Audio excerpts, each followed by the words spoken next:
Praise be to Jesus and Mary. You're listening to Returning to Catholic Roots in a New Age World, a podcast hosted by Holly and Mandy. Let's begin our show. Hello, everyone, and welcome back to another episode of Catholic Roots, Returning to Catholic Roots in a New Age World. I am Holly, and as always, I'm joined here by my mother, Mandy, and we'll begin our episode by saying, Jesus, meek and humble of heart, make our hearts like unto thine. Sorry, it's been a while. I'm stumbling over my words there. No, it has been a while, and we almost didn't make it. We almost didn't We make didn't it. almost do it this 2 weeks in a row. So we went. It's late. It's not late. It feels like it's late. feels like it's midnight. It's only 8 o'clock. It's 8 o'clock here at night. It's darker than dark with this lack of sun. And we just went to Toronto today. Yeah, which if you're not near here, that means nothing to our listeners, Mom. I don't think they know what that means. Well, you made a very interesting comment about it that I thought maybe we could talk about because yeah, you did. What did I say? Well, we went to Toronto. I have a cousin that lives in Toronto, and It's about 2.5. Well, how's it far? Is it from us? 2.5 hours? Should be 2.5 hours. Should be 2.5 hours, but it's with the ridiculous. traffic. It's insane. And he gives our whole family money for Christmas, and he's very elderly. So you're not going to say about the 2%, are you? What 2? No. Well, you brought it up. Maybe that's what you're going to... Are you going to tell them what about the 2%? Well, now we have to. They're going, what are you talking about, 2%? Well, anyway, we had to drive down to get the money for the Christmas gift. Because Canada Post is on strike. Because Canada Post is on strike. And in case you're interested, you probably don't know how big Toronto is. But going to Toronto... Well, you just looked it up. It's like the size of LA. It's the size of LA. Yeah. So, it's a metropolitan city. It's massive. It's over 3 million people live in Toronto. Really? Because I felt like today it was 10 million. 10 million, right? So when you drive... And I was not raised in Toronto, but I was raised going there, just going there for fun or for something to do. And, of course, back 30 years, 40, 50 years ago, I'm sure it wasn't like this. But now it's like a next level nightmare. It's nightmare. It took us 2 hours to get out of Toronto.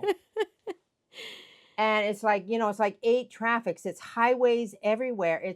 And my cousin, he lives downtown. And right downtown. Right downtown. And so we go by all the Rogers centers, like the Blue Jays, where the Blue Jays play, and where the Toronto Maple Leafs play, and all this stuff, and the CN Tower. And people everywhere. And it's very chaotic. It's very chaotic on bikes. Messy, very messy, and you must have said like a million times, who lives here? I was like, who wants to do this every day? Who wants to do this every day? That's where the 2% comes in. Right, because I made a joke. He gives everybody in my whole family. Yeah. Gets money from him for Christmas. Okay, I'm going to put it into perspective. It's only $100. It's only $100. He gives it to 43 people. Okay? So he didn't want he couldn't put it in the mail because it's too much pressure. It's our postal system is on strike. So sorry guys, I don't know if you're going to get my Christmas card this year. Well, but anyway, so we're driving and I'm like, I've just had enough. I'm like, this is just too much. Now we're trying to leave. Yeah. And I made the joke that for my struggles and my strife, I'm going to take a 2% tax off of everybody's $100. Because Holly drove. Okay. I drove. So, and I'm telling you, it's like, you want to talk about stress. Stressful driving. There's honking, there's beeping, and I'm going to say people are honking at you and you can't do anything about it. It's insane. Bumper to bumper. Insane. I don't know if any of you people have driven around LA to get a picture of that, what that would be like. But what was it that I said that was? Well, you talked about, because we were talking about, I had said this, we talked about a post on Facebook where people were talking about, raising kids. It was a raising kids post, right? I know. And So we were talking about how you have to raise your children, you know, to live in the The world. world, like that they have to leave you and Yeah. they have to function. Now we went down to Toronto. It was me and my mother, you and your daughter Hmm. Ava, and my brother came with us. So five of us drove down there. Like, I am beyond it. There is no part of me that would do that drive. Well, actually, I have been doing that drive, but I've been doing it to the airport to drop my son off to work in Vancouver. But that's at the outskirts of Yeah, you Toronto. don't, when you're going to the airport, you don't even really touch You Toronto. don't even touch Toronto. Like, you just get to the outskirts, you whip in, and then you get back on the Yeah. highway and you whip out. It's not that big of a deal. But when you have to go downtown Down. Toronto, and oh my gosh, the homeless and the, Oh, well, you name it. It's like going through New York City, like, yeah. or whatever you want to talk about. The pedestrians. The pedestrians, the people on the bikes. It's just insane, It's chaotic. chaotic. It's chaos. But what you were saying, like, because your daughter is 50, she turned 16 She will turn 16 in January. in January, right? And you said, like, you said I can't picture her Her doing what I just did. doing what you just did, Yeah. and people like, okay, Now, maybe mind you, I'm almost 40. This is not the first time I've gone to Toronto. right, And no. I've done it by myself before. Yeah, we just did it recently. We You went to that know? art thing, remember? I Yeah. mean, we do it. We've done it, but and no part of you wants to do it ever, right? It's horrible. But I can't picture her doing it. But you can't picture her doing it. You know? I can't And picture you my daughter driving a vehicle through that. and this was something we had to do because we have a relative that lives there, and we had to go get this Christmas money. Who, this relative's in his 90s. Yes. So there's no amount of him coming to us. I mean, He nor should he have out of to, but interest, just for interest's sake, he lives on the 20th floor of an apartment building downtown Toronto, and he's lived there, I think, since he graduated university. yeah. He's a lawyer. And so, and that's where he went, was Toronto. He does not ever have to To leave leave the building. the building. So you get into Toronto, and there's cities underneath the city, Yeah. right? So you get in there, and of course we went out for lunch. He took us out for lunch in the building. We So never left. we never left the He never put building. a coat on. There's supermarkets, there's this, There's there's that. And movie theaters. and he lives there quite well. He said it's cheaper than like a retirement home Yeah. because everything's at his disposable. He just picks up a phone and people will bring it to Yeah. him. And it's very handy, but those are literally the 15-minute cities. Yeah. They talk about these 15 15-minute minutes. cities. Those are more like 5. The 5-minute cities, like, they all live contained in these units. There's like layers, like we're talking about 3 or 4 layers underneath The building. the building. And this is going on all through Toronto. Yeah. It's insane. Yeah. Like, you go in there and you feel like it's George Jetson or something. Yeah. Yeah. You It's know? weird. It's weird. But back to the point. The point of it is one day your daughter's going to have to do this. Yeah. Right? Or I mean, not specifically, maybe not that, but something. yeah. She is going to have to do that. She's not going to be stuck by my side for the rest of her life. Right. So she's going to have to learn to get in a car and drive down an 8-lane highway. Anyway, Right? without blinking an eye. Without blinking an eye. I mean, and the youth are good. Like, they Yeah. do that much easier than old people do it. Yeah. But the point is like, when we're raising our children, we have to keep this in mind. Yeah. Like, that they have to be able to leave your side and do hard things. Yeah. Like, maybe go to downtown Toronto. And not be like, I can't do it. I can't do it. I don't Yeah. know, like, and to fall apart. Well, and and here's the thing. You can say, well, I wouldn't want my kid doing that. Okay, but I'm going to be honest, ladies and maybe gentlemen that are listening. Do I want her driving downtown Toronto? No. But do I want her being what's the most polite way of saying this? Like a coddled baby that just stays by my side? I don't want that. No. I want a daughter who is courageous and brave and mature and responsible and can do things like that. Yeah. You Yeah, know, exactly. that, when I'm 60, whatever, Yeah. and I'm like, Ava, we have to go to Toronto. I don't want to drive. She can get behind the wheel and do it for me. Right. Right. I want to raise my daughter to be somebody that can look after me Yes, when that exactly. time comes, Yeah, or whatever God wants her to be. But I don't want to raise a child that cannot function on their own, exactly. you know? And this is you have to think about this, ladies and moms and dads out there. I saw a comment on somebody talked about the family unit, like raising the child. Isn't it best that the child be raised like within the family unit, like and have Yeah. that family unit? And I can't quote the exact quote comment because I don't remember it exactly. But what struck me in the head was I thought like, and then this is coming from somebody who's obviously 60, and my family unit is gone.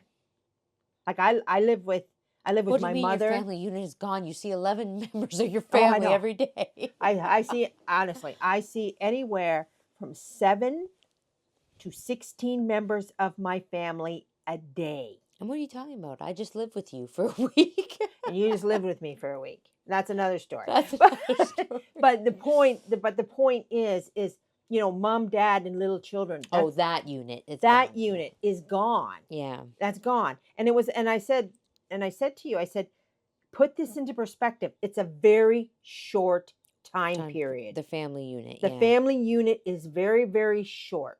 Yeah. Once you get children, like, and you're coming up to it, like Ava's soon going to be 16. She's soon going to be driving. Yeah. She's ripping away at your family unit. Yeah.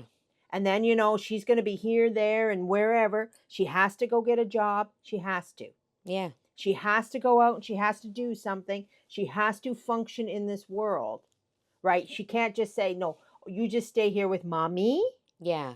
Well, and I think about, and this is not to brag or to whatever, but I think about all the things that I do, Yeah. and all the people that call on me to do things. Yeah. And it's a lot. Yes, it's And a I'm lot. not saying this to brag, but it's just I have become a person that people can call on to do things. Right. Like I said, look, we got to go to Toronto. I'm not driving. mean? Like, I'm done with that. Yeah. Yeah. And I even think about, last night I'm down at the convent whipping up something for sister before she leaves for Omaha. Right. She called on me to do that. Yeah. Very last minute because she knew I would do it.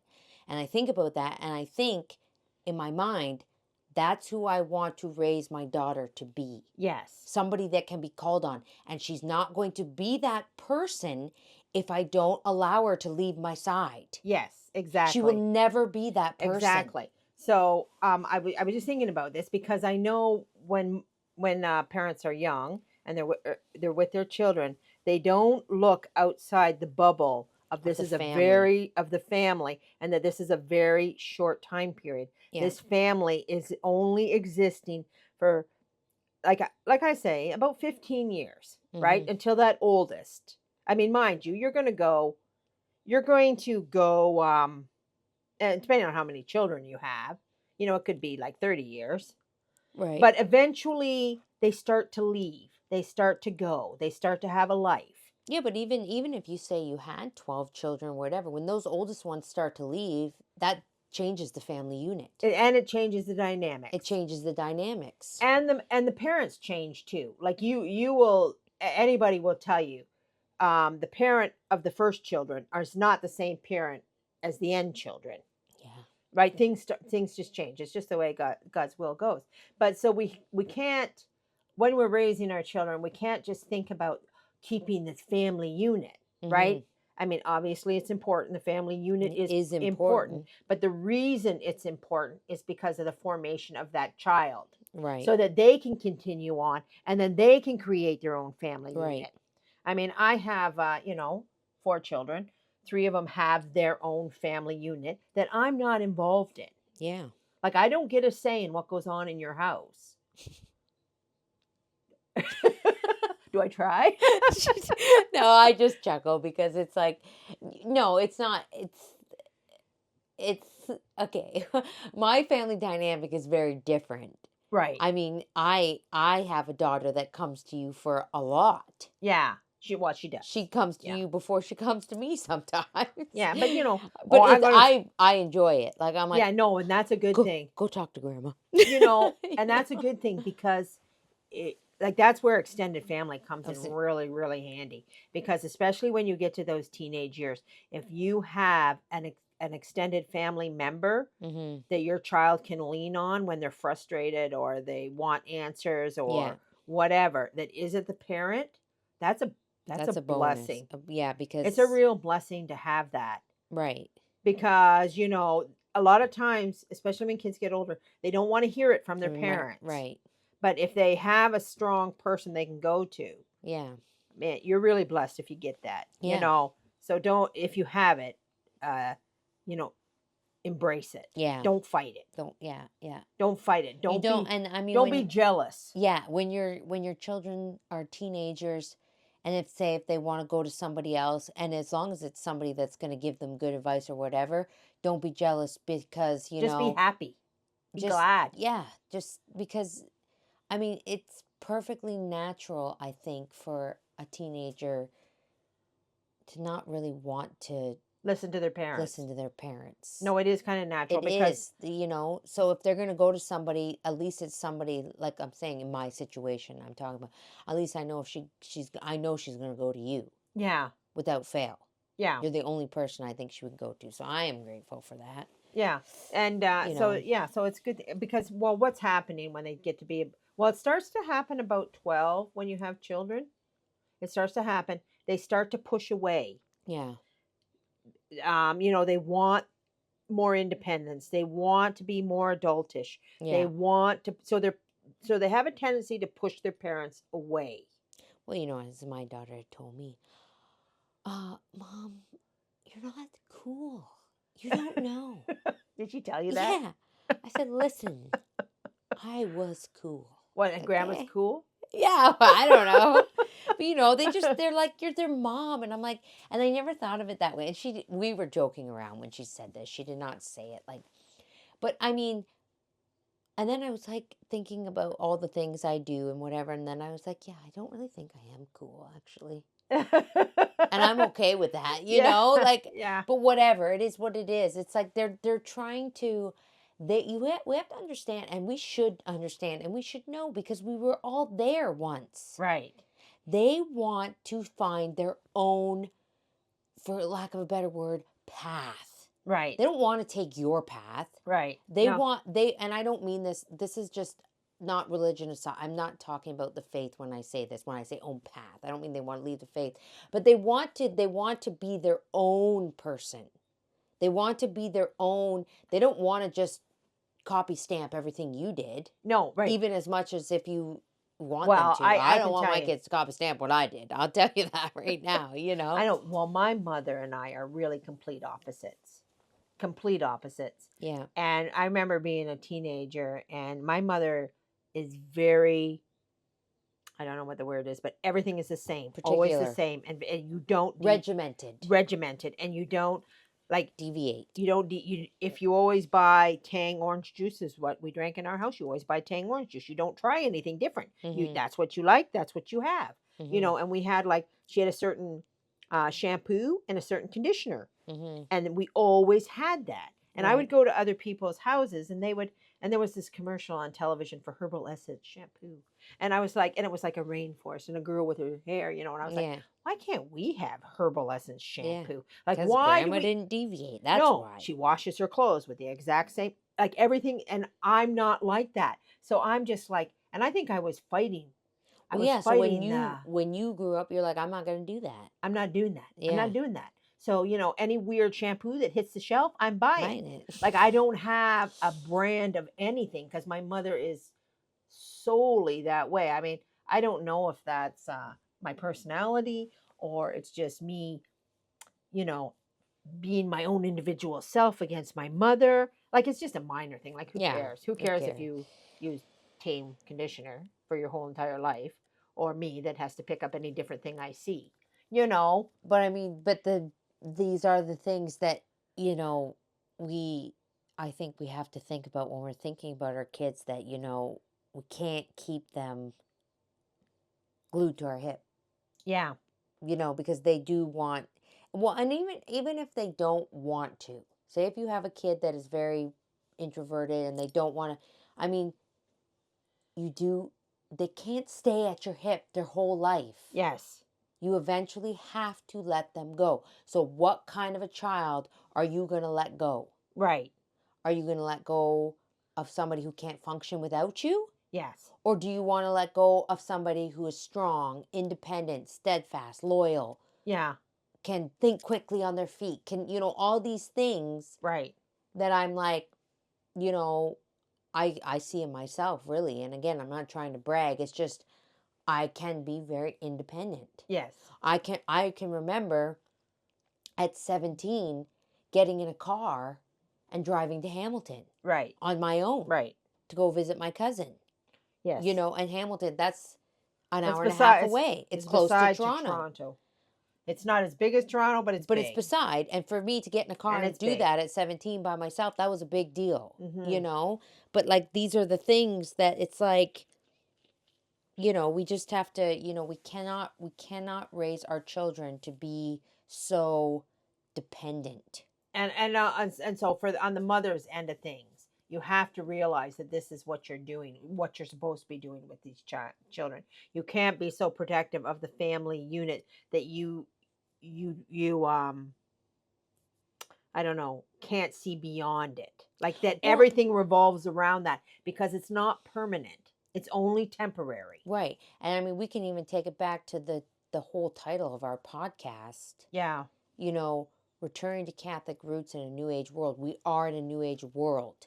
Yeah. And so, you want to raise your children to stand in their Catholic roots Yeah. in this world, but at the same time, be able to do that without you. Yeah. You can't hold their hand through life. No. You And besides, can't, they might not let you. and they Might I not. They might not. They might. probably won't. Who Yeah. who at 25 years old want their mother standing there holding their hand? Yeah. Yeah. I mean, I certainly didn't. No. No, Like you were I was gone. gone. But all my kids were like that Yeah, too. They were all like, "No, we're here. We're flying. We're good. We're leaving the I mean, nest. Bye bye." I moved out at 17. Yeah. That's 2 years. That's crazy to think about my daughter in 2 years. If that was me, I'd be moving out. Yeah. You know. But anyways, but yeah. So that was just something, and yeah, and then was there something else you wanted to? The other thing that I wanted to touch on briefly is, um, we just got back from Alexa's funeral. Is it 2 weeks ago now? Almost 2 weeks. No, 1 week. 1 week. I No, think we've only had one Friday time since. is just. Time is just not It's two there. weeks. It's 2 weeks already. Yeah. It's 2 weeks. And I just wanted to. I didn't want to talk too much about it. But I did want to say a couple things about it because it was beautiful. Mm-hmm. You know, and the whole time we were there, of course, it was sad. It was just really sad. But the whole time there was this element, and I was wondering, I wanted to ask, like, people that aren't Catholic, or maybe the funeral directors, do you see a difference here in this room? Mm. Because I feel like there's a huge difference, Yeah. right? The hope and the love and the peace. There's a level of Well, I can say peace. there is a difference. I've been to, well, too, you've been to many funerals that weren't Catholic funerals, Mm-hmm. and there is a difference. Right. There is a difference. It's, Like it's not, like they got those, Protestant or secular funerals, and they're in a better place. They're up there they're in in heaven. heaven. They But got their angel wings. they got That's their own their, injuries. But you know what? I don't think anybody actually believes that. Like it doesn't, saying those words don't yeah. bring peace. When I remember even getting in the car and we were talking about it, and I said, did you notice how that funeral ended? How did the burial end? Yeah, it was. The very last thing that was done at her burial was Father said, now we will say an Our Father, a Hail Mary, and a Glory be for the next one of us To die. to die. So the very last reflection, the very, very last reflection before it was all over, was on that you too must die. Yeah. Like this is not just Where she's going, you will too, go. you will meet your judgment. And it was very sobering. It gave a lot. It gave a lot of finale to it. Yeah. A finale that wasn't a finale, if you know what I mean. Yeah. Like it wasn't, but it was beautiful. And I thought anybody who, and Who we, doesn't get this? I just feel I sad. just feel sad for them, Yeah. because it there gives a lot of peace, a lot of hope, Yeah. and in the face of tragedy, Yeah. Yeah. So it was really beautiful, and I'm so blessed that we have That, that. yeah. Oh, That yeah, that for it's a sure. gift. It's an absolute gift, and a gift that so many people are missing. Well, yeah, and it's another reminder of Holy Mother Church and how she knows exactly what we need And what to tell and us. what to tell us.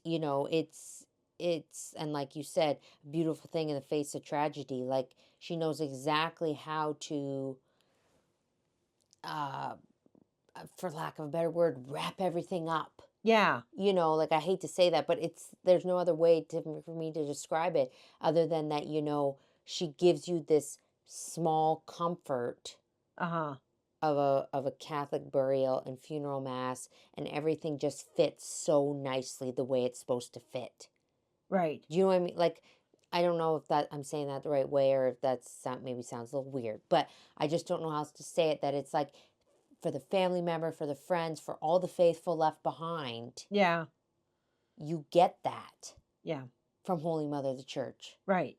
She gives you exactly what you need, and you just think that if you didn't, when you go to all these other secular funerals Oh, they're and just so the alleluias and the they don't even get hallelujahs no, like them. I mean the fanfare, like she's got her angel Half the wings, she's time, gone to a better place, and half the she's time they're so focused on the world, right? So they're playing their favorite Beach Boys boy song or song, something. Oh, this is what they're playing, all this secular music that yeah, they loved, and all about or what they well, loved or what they did or or you see these ones where it's like, she would have wanted a party. She wouldn't want us to be sad. mhm. So then they're playing her favorite pop songs. Everybody's wearing bright colored clothing. Yeah. I saw one on the internet. The coffin was pink. Yeah.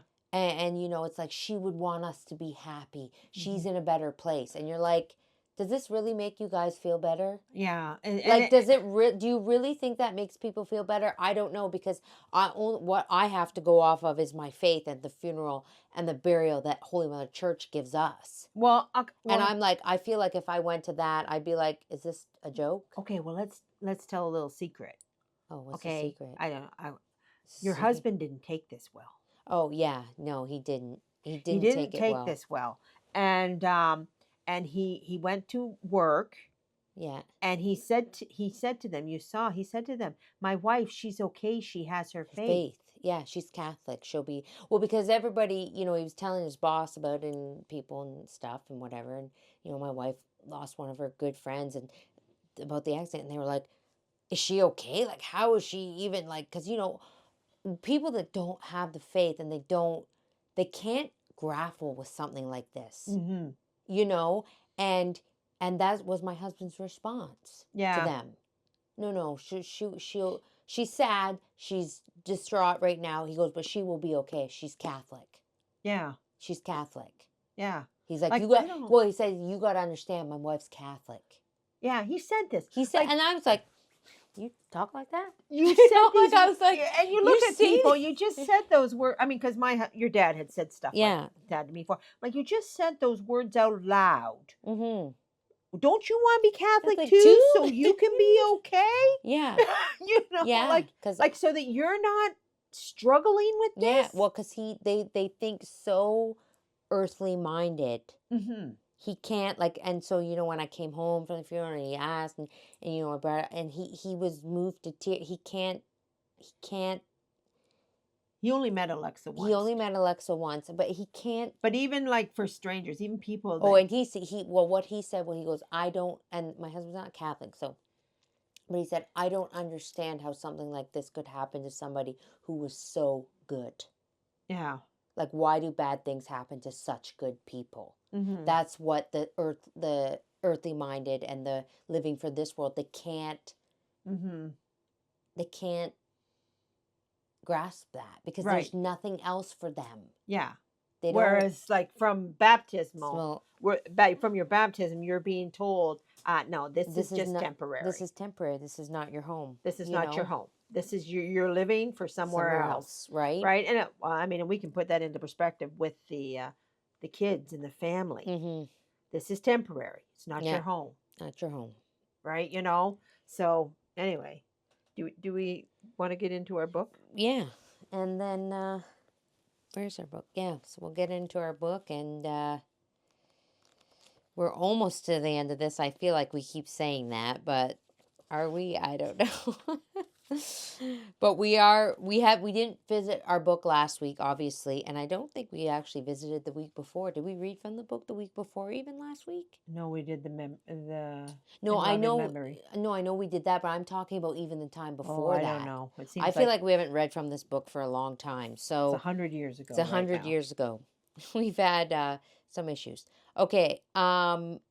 So we are reading from those, for those that are maybe just tuning in and haven't caught this podcast before. We're reading from a handbook of good manners from the Mother House of the Sisters of Charity. And this section we're on right now, we're going into, is called Manners of a Portress.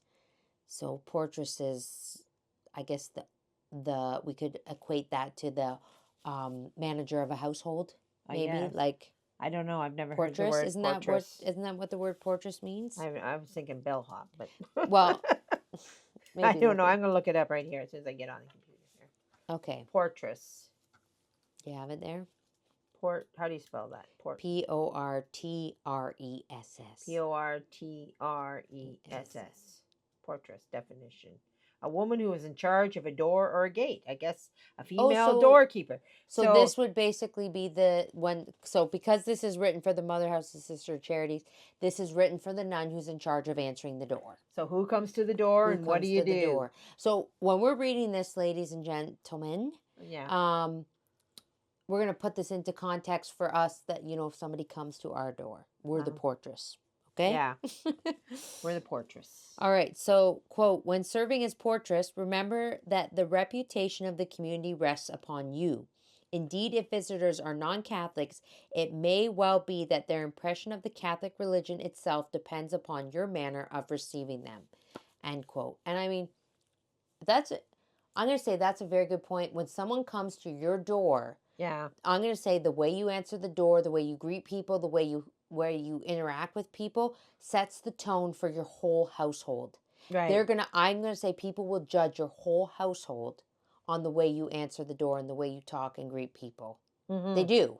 Well, they people also judge the whole religion on the way you act. Right. So if you're out in So public and regardless of opening a they door, know you're a devout, air quotes, Catholic, and they're you act poorly, you're you're setting the giving tone for how people think about the church. the Catholic religion, yeah. Yeah. Which they just said. So, quote, be as clean and neat as possible in your appearance. Any disorder in your attire will give a most unfavorable impression, which the caller will always associate with the very name of the community. End quote. Yeah. So, I mean, we've talked about appearance yeah. before in many different places. It's very, very important to be neat and orderly, to Yeah. do your hair, to, brush your teeth, to, be Put together. put together. Like there was a line. I think I've said it before, but I'll say it again because in case I haven't said it before, but it bears worth repeating. But in a book I was reading once, it said, what was it? Dignity can be found in the hovels of the poor. Yeah. And I said the reason we know that is to look at the Holy Family. Right. Yes. Right. So a lot of times in poverty,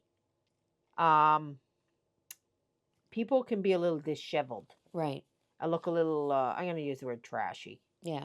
Just because that's the word that we use. But we know from Saint Joseph and our Blessed Mother that it doesn't have to be so just because you have no money. Right. Right? Like you can go over the top if you have a lot of money and act like, you're, I don't know, movie star or something, your hair, your nails, your whatever. Yeah. You can go, you have to be moderate. You have to stay in between. And, don't go out of the house with stained clothes. Don't go out of the house with, whatever. Messy hair. Like make an effort to make yourself presentable at all times. Mm-hmm. when you leave your house or wherever you go. Yeah. It is important. Okay, quote, be prompt in answering the bell, cheerful, cordial, and religious in your manner, and sincere in your dealings. Give a particularly helpful, heartfelt welcome to the poor, end quote.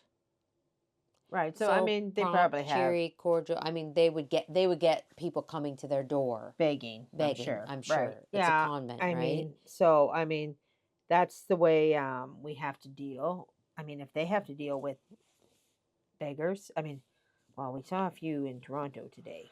Although we were in the car. We were Yeah. not we did at no time were we walking the Mhm. streets of It's Toronto. Toronto today. Like we went We went directly directly into an underground parking parking lot. garage. We actually never stepped outside. We never stepped outside. We went in the building and we were in this underground world. Yeah. But I mean, so even on the streets, like, you know, it's best not to act afraid. Like sometimes people act afraid. Yeah. Oh, Yeah. somebody's going to, like, okay, okay. And you're sidestepping and, whatever. I'll tell you this little story. So the other day we're driving home. I can't remember where we were driving home from, and we came down King Street. Yeah. King Street's downtown London. Which is only Oh, we went out for half a dinner. million people, not Right. 3 We million. went out for dinner with my husband's family. That's why we were Yeah. downtown. We came down, and there was this guy walking down the street, and we were stopped at a red light, and there was two cars, my car and then the car right beside us, Hmm. and we were both stopped side by side at the light. And he was a homeless person. Um, he had one of those, those things on a stick with the, what are they called, where you can grab Pick something with pick them, something up off the floor so you floor with, don't bend over. so you don't bend over. Like One a of those. garbage picker. Yeah, Yeah. he had one of those in his hand, and we're stopped at this stoplight, and he comes up to the car beside us, and he starts clicking their hood ornament or whatever, the Yeah. little logo. He's like clicking it, and he's smiling at them in the car, going he, like like Yeah. clicking their thing with this garbage picker. And I'm not laughing, but it was kind of funny. And then the kids are all freaking out. Mom, lock the doors. What if he comes and clicks our car? I said, then he clicks our car. Like we're in a locked car. Like then he clicks the car. Yeah. And in any minute the lights can turn green and we drive away. You know, there's there's things where it's like, I'm trying to tell my kids, you're in a locked car. Yeah. You don't have to be afraid. Yeah. And he was he was completely, I mean, why he was clicking their car with his garbage picker, I don't know. And I never will know. But But I mean, there is I'm a like, level. there is a level of safety and there's a level of thing, but we're in a locked car. Am I going to say, let's get out and ask him why he's clicking the car? Yeah. No, Yeah. absolutely not. I know. Well, you do have to have a level of faith in God. Too. Right. I know. And I'm Right, just like, so I that- just like, but that's a moment where, you don't get yourself as a parent. You don't get all like, oh, he's clicking the car, he's clicking, lock the door, Yeah, because you got to teach your kids to keep a level. Yeah. No, we're in the car, the doors are locked, we're fine. Yeah. You know what I mean?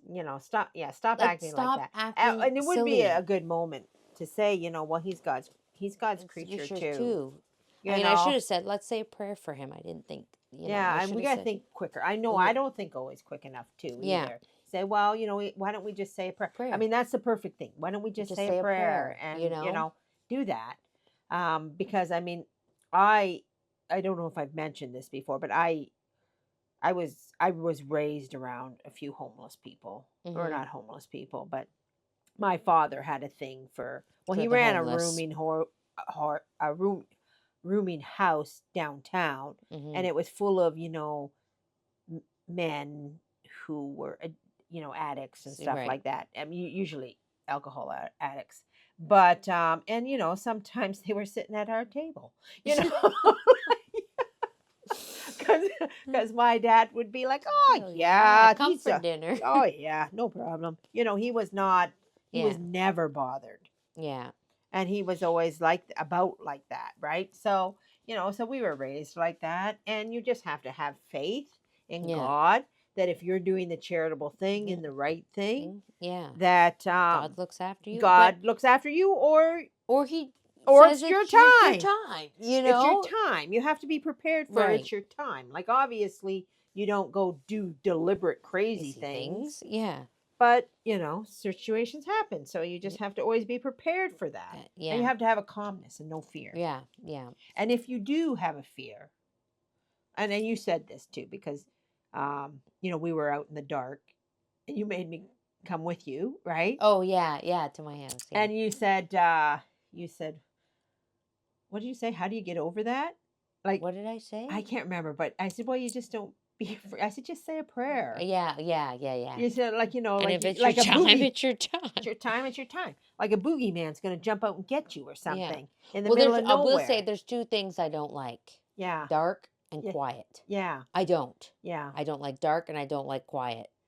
And right now, thanks to a house fire, my house is dark and quiet. And there's nothing And there's there. nothing there. They've emptied my whole house. Right. Well, they're going to. All the stuff's in boxes. They're taking it out. So it's in the middle of nowhere. So Right. it's dark and quiet. But but you said, how do you get over that? Did you ask me that or did I just volunteer? Maybe I can't remember. I said, Today's what? been a day. I said, you just keep saying prayers. I said, Yeah. when you have a problem like that, you just keep saying, and you keep saying, well, if God wants me to die today, I'm going to die. And you just do that. And eventually, it takes a little time, but eventually it does come. Like things come with practice. Yeah, yeah. And you get over them. Yeah. Okay, quote. Though receiving visitors kindly, do not enter into long personal conversations with them. Bring the names of the visitors at once to the superior. End quote. So don't monopolize their time at the door, I guess, and like they're there for a reason, I guess, is what they're saying. Yeah. Okay. Like, Well, there's well, I could see as a religious, I mean, sisters often said this, but I found it too. If you go out today, have you ever met anybody and all of a sudden you know that they've been divorced 3 times and somebody did this and they tell you your whole life story. like in all this, and it's just like, and you're just I've had this. I went and bought a hot dog once, and this woman just went on unloaded on you, and I'm just standing there, and I felt like saying I only wanted a hot dog, like we were, but and it does happen. Like it happens more often than you think. Yeah, that people want to do that. I know, but that's where I feel like the charity goes both ways, though. No, I mean, yeah. Like, I think, for whatever reason, yeah, you just wanted a hot dog, but, that lady needed to unload on I you know. that day. So I think the idea is you don't be that lady. But if you happen to run into that lady, then you just charitably... you charitably say, that's so sad. I'm sorry about that. Or, oh, really? That's really awful. Yeah. Or you just you do the polite thing. I mean, I've caught myself in that where I'm like, why are you telling this person all this stuff? The hairdresser, I think, is the worst. Oh, well, they do it on purpose. I'm like, they try to get you talking. Why did you just tell the hairdresser all that stuff? Yeah. She didn't need to know your whole life story. Why do they have that effect on people? Because they're standing there, and I think they're professionals. Yeah. And because it's boring. It's boring, right? Well, I found... And they pull you to get information out. I know, but I found a hairdresser that I don't go to her anymore, but she used to say on her Instagram, if you want a silent appointment, I'm okay with that. Just tell me when you come in you would like a silent appointment. And she said, and I will not say a word to you. Yeah. Not a word. They feel like they have to talk to you. So they're always... I feel like I need to do that. Yeah. I'd like a silent appointment. I'd like a silent... For my own good. Not for her, but for my own good. So I don't tell her everything. I mean, I'm not a big hairdresser person anyway. I've stopped going to. But when I used to go, I think what I really would like to do, and this is what I would find really annoying, is I always wanted to just pray the rosary. Yeah, that would be a good time to pray the rosary. But you could never do that because there were so many people talking, and the music, they were always playing off the music. That's true too. So I found it really, really hard. But in general, the hairdressing salon is one place where I never talked, and people would soon learn. Yes. I was wow, I'm shocked, Mom. I know, because I'm a talker, right? But it's one place I never talked. Weird. Anyways, okay. On to this again. Um, Quote, bring the names of the visitors at once to the superior. Oh, I said that, sorry. Quote, when visiting sisters of your own community arrive, direct them first to the superior. Do not make known the names of the visitors to any sister except the superior and the sister whom the caller has come to see. End quote. Well, I mean, I Like you don't don't know. have to go around telling everybody the Everybody business. says, yeah. I It's think that's basically what just that a means. like a It's a privacy thing. privacy courtesy thing. Okay, quote, never dismiss a visitor without first reporting his or her arrival to the superior. It is the superior's duty to decide whether or not a sister is to go to the parlor. When you cannot locate the sister asked for, graciously express your regret and ask the visitors if they will wait until you succeed in finding the sister or make certain whether or not she is at home. Be really earnest in looking for the sister. End quote. So, in other words, don't just say you're going to look for somebody and then don't look for them. Well, that could apply to children in your home. I I don't know think where we've my said, mom is. yeah, I don't know. I don't know. She's here. So, can you go find her? Well, you, I've had phone calls with that when I called kids before. Like, well, this is particular people that have house phones. And, well, actually, even if your kids answer your cell phone or whatever at one point, I've had it where I've called a mother and the kid's just like, oh, yeah, I don't know where she is.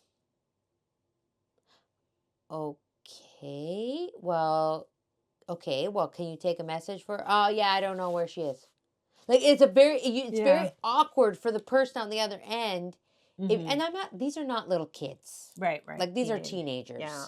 teenagers. And I'm just it's this very I'm like going to say, that we pay attention to it ourselves, about ourselves, but mhm, we also educate our children on how to answer answer. a phone or a door. Well, and I will say that's why when I will say this about myself when I am very cautious when my kids are around when I'm answering the phone, Hmm. especially if it's like, right now because of my house fire, I got a lot of companies calling me and stuff. And they're with my kids. I mean, I do it regardless, but I'm trying to teach my children through my own example that when somebody calls me, especially a business or whatever, hi, is this Holly? Yes, this is she, or yes, this is her. Like I'm very cautious of how I talk to these Hmm. people because my children are listening. I remember in the, You the know? the Voyages of English, I think was grade 6 when we were homeschooling. They have a whole um section Yeah. on answering the phone, on teaching where you actually practice. Well, I don't know, and I cannot remember who it was, but when I was a kid, I'm gonna say about 10, maybe 11. I old enough for me to remember. I heard somebody answer the phone. I think it was one of my friend's moms or something. She picked up the phone and they said whatever, so calling for so whatever they said. And she said, yes, this is she. And I remember hearing that Yeah. and going, oh, I can't wait till I'm old enough and somebody calls and asks for me and I can say that. Yes. I do. I remember, and then waiting and waiting and waiting to get, like, and you're 10, 11, 12, who's calling for you? Yeah. Like nobody's going to call us Holly there. So waiting to be an adult to say, yes, this is she, because I just wanted to say that so bad, Well, she probably said it so proper, and you were so impressed I by was, her. I was, I, was- I don't even know who it was. It was somebody I remember being a kid answered that. And I had to have been at a friend's house because I thought, oh, your mom, yes, this is she. Like it was so proper and like, yeah, this is her. What do you want? Yeah. Or something like that. Some Yeah. of my friends' moms, they answer the phone like, yeah, Uh huh. I can hear, you know. So it was one of those things that I remember hearing and it always stuck with me that that's how, when someone would call, especially a business or something, you should always answer the phone appropriately, And I gotta and say, this is politely. like there's so much lost etiquette, whether it's sending an email, whether it's talking on the phone, whether Well, and then, and it's insane. That Going back to my days when I was a dental assistant, I had to make all these calls, yeah. calling people for appointments, booking appointments. Some of the people that I had talked to, the lack of just no etiquette. Right. Yeah, what? Yeah. Like very just like short and curt and like, Yeah. you know, and it's gone. the way to talk on the phone, the etiquette of phone talking is Yeah. gone. It's a lost I know. thing. I mean, within our family, we're kind of a weird bunch because propriety is big in our family. Like you do it the right way. Right. Everything. Yeah. Like there's a right way and there's a wrong way, Way. and you do it the right way, whether you're talking, whether Yeah. you're doing anything. And it's kind of weird because I mean, We're also very loud. we're also very loud, and we're also kind of rough. Rough. Yeah. So it's kind of uh a weird pairing. Well, I would say we're rough with each other. Yeah. I don't think we're I don't think we're rough out in public. Like I'm very cautious of how I answer the phone when people call me and how I talk to doctors and you No, I know, know. I think everybody is, but we're very. I mean, you don't do it like that. yeah. Like there's a certain way to do Right, everything, right. and that's the way you have to do it. Well, I'm I pretty guess sure maybe it comes from my I'm pretty mother. sure I've told this story on here before, so I'll just tell it very briefly because I know I've told it here before, but the time my brother went to the dentist Yeah. in high school. He had a Yes. dentist appointment in the middle of the day and you made him dress up. I didn't. I said. I Or no, said. you didn't make him, but he just did because he knew I said dress appropriate. Don't dress look like a bum. appropriately. That's And what I then probably said. I happened to be doing my co-op, my high school co-op at Yeah. that dental office and he came in for his appointment and everybody was like, "Does your brother dress like that every day?" I said, "Well, he's going to the dentist. You got to look nice." You know, that's what we do. You don't go to the dentist looking like a bum. We just knew, Yeah. you know. Yeah. It's So just certain things you learn and certain things you they're teach your kids. and people would say they're hang-ups, but they're not hang-ups. Hang-ups. They're just It's called it's propriety and called propriety. yeah, Like you look after what's important important. and Yeah. you present yourself in the best possible manner. And I mean, and to take it back to why, I mean, we are supposed to be the light of the world. Yeah. We are supposed to, people are supposed to look at us and go, like, and this is not from a place of like, brag, like, pride or like, but Mhm. they're supposed to look at us and go, wow, Yeah. what is it about her? Yeah. Or what is it about him that's different? And that's how you be the light in the light of the world. Mhm. You And know, my thing about that too about um people have to feel the difference about you. yeah. And it can't be cuz you're dressed weirdly. No, it's not a weird thing. It's Like whatever she has, I I want. want it. I don't know what it is, but I want that. I want the happiness. I want the light. I want the bright. There's a joy. There's a, Yeah. and that's why these things are so important. That's why it's so important when you answer a door to do it with cheerfulness, respect, you know, Yeah. um, politeness, Right. cordially, doing these things exactly so. Or somebody that's Virtuous. dependable. Yeah, being They will dependable always do what they say they're going and to to do. do. Like if like I mean that was a big thing too. If you're don't say it because once you say it, you're You're locked doing in. it, You're locked in. you know. So be very careful what comes out of your I mouth. mean, and I tell you, I've been caught in that. Yeah. I've been caught in that where I'm like, why did you say you were going to do that? Because you know darn well You don't want you it. have to do it now. Yeah. And there's not an ounce on you that wants to do it. Yeah. And I've put myself in that position more times than I can count. And then I'm like, here we go. We're doing it. Even though every ounce of my body says, you got a bazillion other things going on. Why did you promise, sister, that you would do that? Why did you tell father you would do that? Why did you tell anybody you would do that? I mean, it doesn't have to be a religious. I'm just saying in general. I tell people a lot of things. Well, I can do that. Yeah. And then you always got to follow through because I And was taught and raised that when you say you're going to do something, you be that person that's dependable. yeah. Because, Too I mean, many I've asked people, I'm going to say I've asked people to do things. And when they don't follow through, it's a big inconvenience. it's a big inconvenience. When you say you're going to do And something, let's you just don't put follow okay, through. but we'll put it on the other hand too. Like this is a narcissistic society. So in general, people find it very easy to back out of things because they have to think of themselves first, Right. right? Whereas if you're committed to doing what you said you're doing, you're thinking about the other person and Right. not your own. I can't do this, or like Well, this I is too mean, much on my plate, we or live in a world for the last how many years where they've been saying you come first. right. So if it's too much on your plate, then don't N- volunteer. Like your needs and your wants come first, so it's very easy It's very easy to to say just shove this. something off your plate and go, I can't do that right now. I can't do that right now. I've got too much going on. This is not a good This time. is not a good time. But meanwhile, you're letting down a whole slew of people. People, yeah. Like if it's not a good time, like, and I'm gonna say, I'm not gonna try to be like, there are things, that happen, but even, your house just burnt down. Well, it burned Well, I'll down. tell you, okay, this is what I'll tell you. And this again is not to brag, but it's just a little insight into my life. So before the fire, I had told sister that I would make this massive backdrop for Our Lady Guadalupe. Because they're doing a They're play. doing a play, the rays and having the light shine out. Right.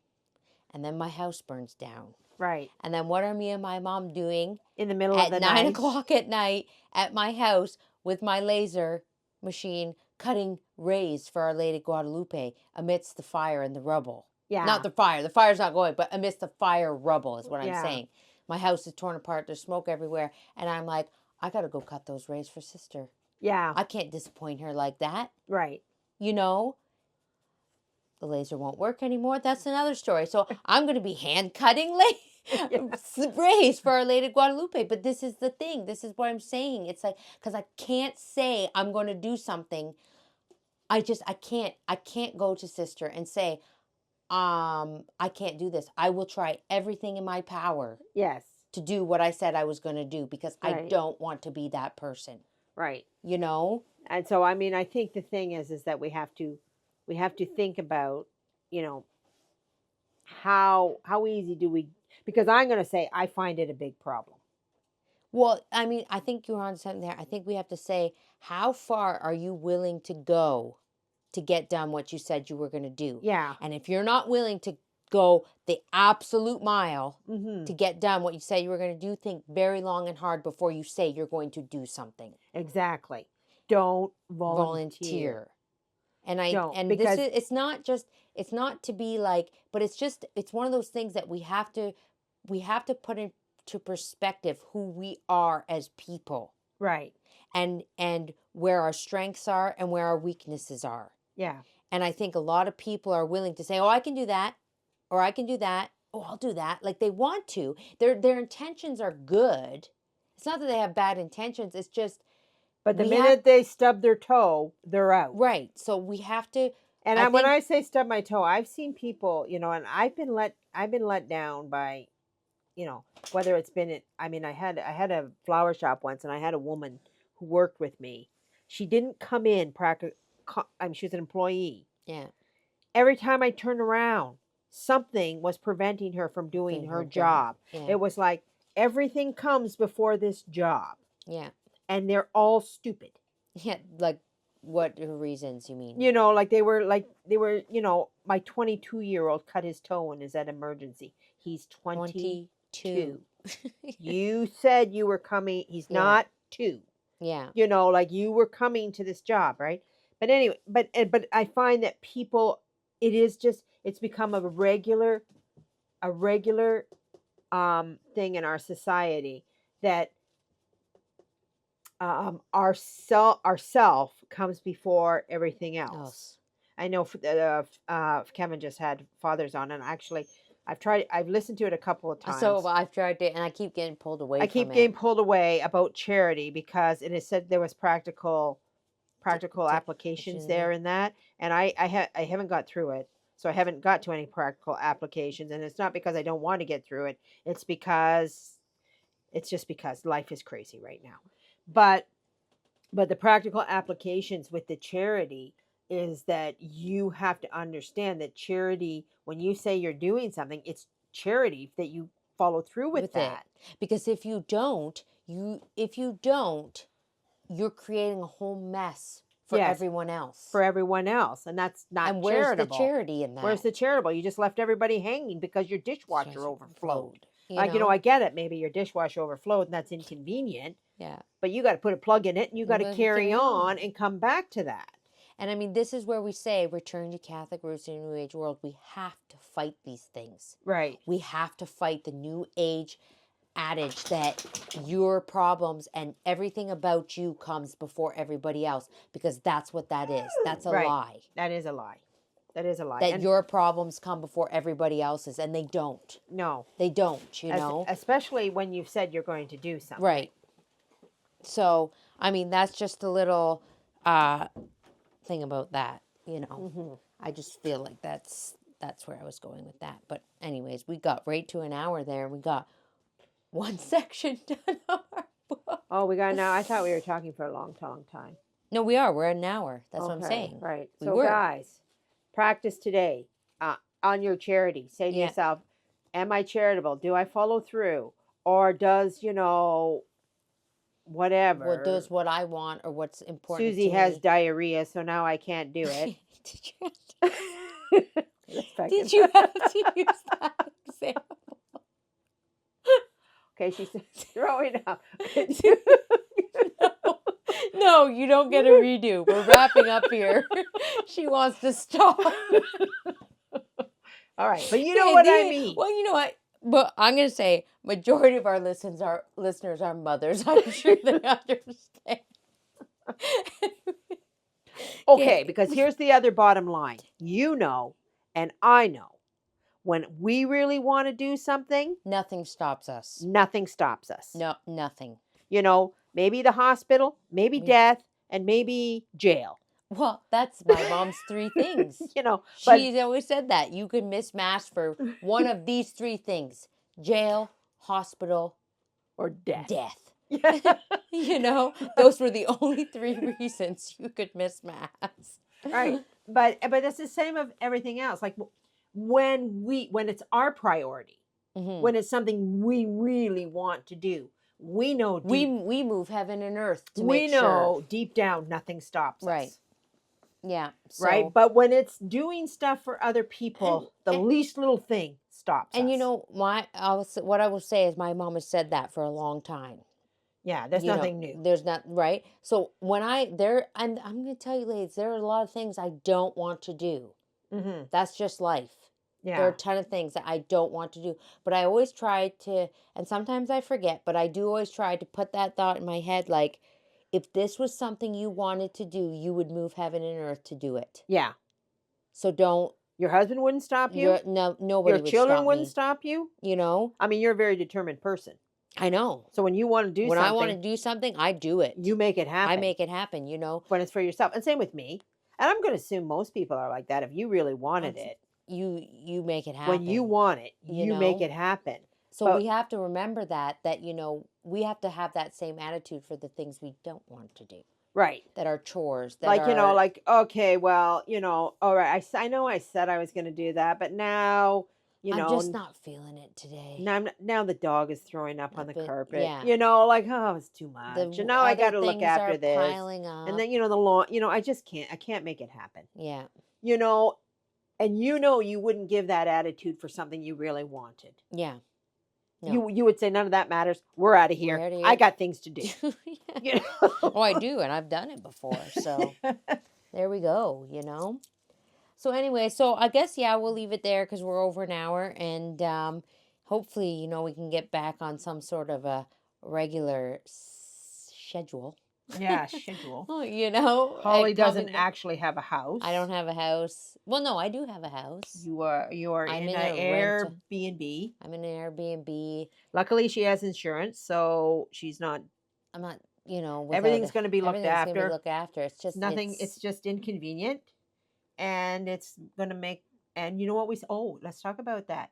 Christ was born in a stable. Right. That's what I wanted to say. That's my whole thing that I'm going to be saying all of Advent, because this fire happened, and I got so deranged about my stuff, and about Christmas and not having somewhere to go for Christmas. And now I can't put my Christmas decorations out. And so dumb not even seeing the greatest blessing of all that. Well, the greatest blessing of all, that nobody was hurt, first and foremost. Yeah. But secondly, after that, that all my Christmas stuff was up in my loft, Yeah. completely untouched Yeah. So it's by the separate. fire. So It's it's separate separate. from the They're not house. taking it away. They're not throwing it out. They're not doing any of that. It's separate from the house because I was thinking, because I do blog, DIY, craft, YouTube. Yeah. So my house generally is decorated for Christmas way earlier than it should be, but I kind of have to get the content out. But I thought, how great is God that I was so procrastinating this year and I didn't have my house decorated because all my Christmas stuff Yeah. would have been thrown out. They Right. throw out greenery, they throw out everything. So, anyway, so that was a blessing. But so as I'm like going through and getting all deranged over my stuff and all my vintage antiques and stuff I've curated over 15 years being thrown out, called garbage. And I was like, well, wait a minute. And Christ was born in a manger. Yeah. You know what I mean? And I'm like, that is what you have to tell yourself. If Christ was born in a manger, in the freezing cold in Bethlehem, surely you can go one Christmas Hmm. without a home Yeah. and all your precious decorations. Yeah. Surely you can do that for our Lord. Yeah. And it seems so silly even saying that because I have a home. Yeah. I You just have a can't home. live in I it. just can't live in it. And I have a nice Airbnb. It's Sort of not nice. not It's not not. anywhere where I want to live. It's in the city, but and then I just say, "No, Holly, don't do that." And Christ was born in a manger. So Yeah. surely you can live in a warm, heated house in the East End. Uh-huh. It won't kill you. Right. You'll be fine. Yeah. This is how greedy and this is how Entitled. entitled we are. Entitled is the word. You're not out in the cold. You're not living in a box under a Mm-hmm. bridge. You're Mm-hmm. fine. Just suck it up and let's move on. But it really puts things into perspective for you of how entitled you think Yeah. and I'm Because talking about myself here. no, I know. You Because the know, minute you you're start, you're displaced. displaced, or the screws start to get pushed to you, Yeah. you get all, whoa, oh, Whoa, this me, isn't me. my What about life. me? This is can't happen. This is not me. You know. And you get So all cuckoo.